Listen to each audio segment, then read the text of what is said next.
నీకో 4 పద్యాలు వచ్చాయి, నీకో 4 శ్లోకాలు వచ్చాయి. నీకు పక్క పండితుడిని చూసి అసూయ ఉంటే, నీకు పక్క పండితుడిని చూసి ద్వేషం ఉంటే ఎలా శివభక్తుడివి? దేనికి విభూతి, దేనికి బొట్టు, దేనికి రుద్రాక్షలు వేసుకోవడం, ఎందుకు ఈ ప్రవచనాలు? పక్క పండితుణ్ణి కాదు, 4 ముక్కలు మాట్లాడేవాడిని చూసినా, 2 మంచి పనులు చేసేవాడిని చూసినా అబ్బాబ్బాబ్బాబ్బా ఎన్ని మంచి పనులు చేస్తున్నాడని గ్రహించి ప్రేమతో దాని గురించి నువ్వు చెప్పగలగాలి. శివుడి చదువుకి సార్థక్యం ఏమిటి? ఈశాన సర్వ విద్యానాం అంటే మాణిక్యవాచకర్రు ఎప్పుడెప్పుడు శివుడి మీద పొంగొస్తే అప్పుడప్పుడు ఎక్కడ పడితే అక్కడ నిలబడి శివుడి మీద పత్రికలు చెప్పేసేవారు. చెప్పేసి వెళ్ళిపోయేవారు. ఆయనేం కాగితాలు కళాలు పెట్టి ఆయనేం రాయలేదు. పరవశం కలిగినప్పుడల్లా శివుడి మీద చెప్పి వెళ్ళిపోయారు. మాణిక్యవాచకర్ పెద్దవారైపోయారు. మరి పెద్దవారైపోయాక శరీరం వదిలేరు, శరీరం వెళ్ళిపోతుంది. శరీరంతో పాటు మాణిక్యవాచకర్ చేసినటువంటి స్తోత్రాలు వెళ్ళిపోతాయి. అవి మాణిక్యముల వంటివి, అవి ఉండాలి లోకానికి. ఎవరు వెళ్ళారో తెలుసా?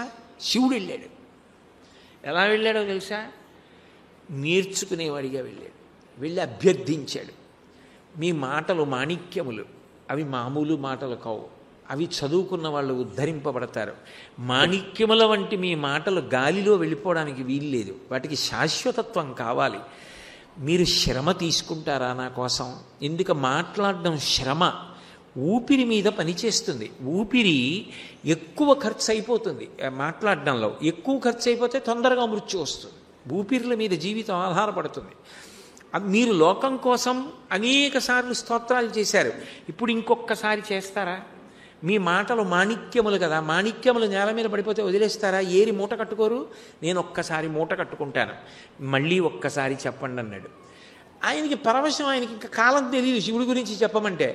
రాత్రి కూర్చున్నాడు ఆయన 8ంటికి, తెల్లవారుజామున 3 వరకు ఆయన చెప్పేస్తూనే ఉన్నాడు శివుడి గురించి. ఈయన రాసుకుంటూనే ఉన్నారు. ఎవరు? శంకరుడు. అన్నీ రాసేశాడు. రాసేసి చెప్పాను లేవయ్యా సాధ్యమైనని, అంతకన్నా మీకు శ్వాసకి బాధ పెట్టను, బహు సంతోషం అని ఈ వ్రాసిన తాళపత్ర గ్రంథాలన్నీ తాడు కట్టి నందీశ్వరుడి ముద్ర వేశారు. వేసి చిదంబరంలో నటరాజస్వామి పాదాల దగ్గర పెట్టాడు. ఎవరా నటరాజు? శివుడే. నటరాజు ఎవరు? సమస్త విద్యలకు అధిదేవత. ఆయన పాదాల దగ్గర పెట్టారు. పెడితే అవి పొద్దున్న అర్చకులు వచ్చి చూశారు.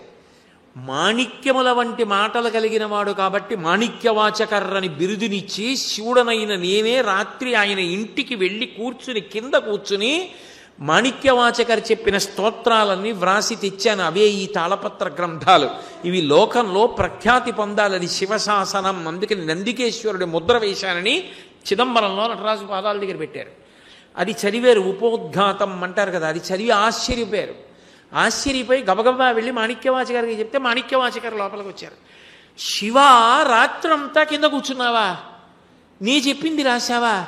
అవ్వా అవ్వా అవ్వా, నా మాటలు మాణిక్యాలా? నువ్విచ్చిన శక్తి, నీ మీద చెప్పినవి మాణిక్యాలు నువ్వు రాశావా?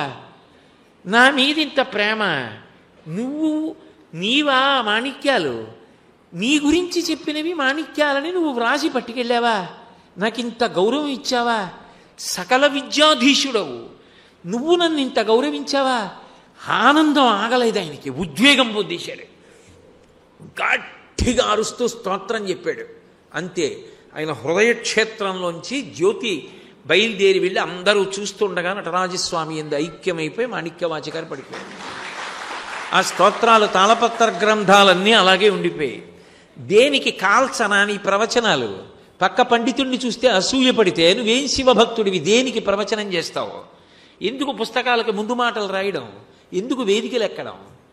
కాదు, 4 మాటలు వచ్చిన వాడిని, చిన్న పిల్లవాడి దగ్గర నుంచి ప్రతి వారిలో మంచిని చూసి, లేదు లేదు లేదు లేదు పాపం అతనిలో ఆ మంచితనం ఉంది అని నువ్వు ముందు మంచి గురించి మాట్లాడగలిగితే, అవతలవాడు సంతోషంగా ఉండాలని కోరుకోగలిగితే నువ్వు శివుడు అవుతున్నావని గుర్తు.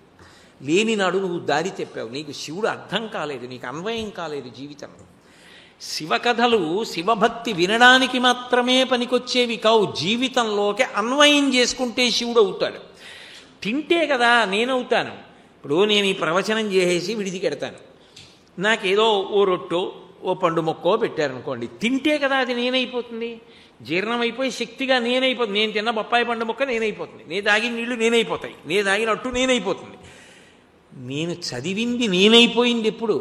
నేను దాన్ని అనుష్ఠించినప్పుడు. అనుష్ఠించలేదనుకోండి ఎప్పటికీ శివుడు అవుతాను. ఎన్ని విన్నా ఆయన వేరు, నేను వేరుగానే ఉన్నాను. నేను ఆయన కావాలి అంటే నేను ఆయన యందు కరిగిపోవాలి. పంచదార నీటిలో కరిగినట్టు, పాలు నీటిలో కలిసినట్టు నేను ఆయన యందు కలిసిపోయి కరిగిపోవాలి. అంటే ఆయన గుణములు నాకు రావాలి, అన్నిటా నాకు ఆయన ఆదర్శము కావాలి.